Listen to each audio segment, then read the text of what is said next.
अस्सलाम वालेकुम नाज़रीन, मैं हूं यम्मे वाजिद। 7H न्यूज़ में आपका खैर मकदम है। शहर हैदराबाद के इलाके लंगर हौस की एक सड़क वबाल जान बन गई है, जहां पर टीन शेड लगाते हुए अवाम को परेशानी में मुब्तला किया जा रहा है। पेश है इस मामले में 7H की ये रिपोर्ट।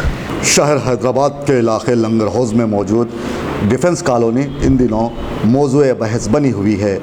2 माह कबल यहाँ की सड़क, जो कि शहरियों के लिए चलने फिरने में आसानी पैदा करती थी, इस पर कुछ लोगों ने एक टीन का शेड डाल दिया है, जिसकी वजह से ना इस रास्ते से कोई कार ही गुजर सकती है और ना ही मोटरसाइकिल।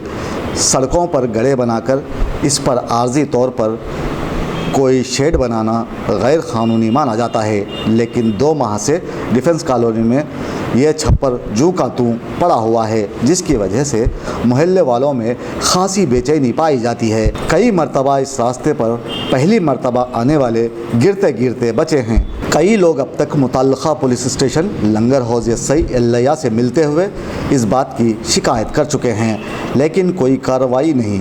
उल्टा SI एल्लैया ने कार्रवाई करने के बजाय GHMC में शिकायत करने का अवाम को मशवरा दिया है, जिससे साबित होता है कि शेड लगाने वालों के साथ पुलिस नरमी बरत रही है, जिससे पुलिस की नाअहली का सबूत मिलता है। तो दूसरी जानिब यहाँ के अवाम को इस शेड से काफ़ी मुश्किलात का सामना है। शेड डालने वाले ने सड़क को जाम तो कर दिया है, लेकिन अवाम का घर से बाहर निकलना भी मुश्किल कर दिया है।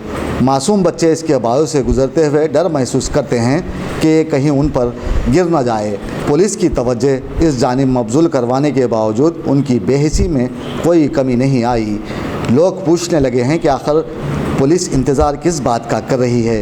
क्या वो किसी हादसे की मुंतज़िर है? अगर इस दरमियान कोई हादसा पेश आ जाता है तो ये पुलिस की मुजरिमाना खामोशी करार दिया जाएगा। पुलिस के आला ओहदेदार और GHMC का ये फ़र्ज़ है कि वो जल्द अज जल्द इस शेड को यहाँ से हटा दें, वरना किसी भी हादसे के वो ख़ुद ज़िम्मेदार कहलाएंगे।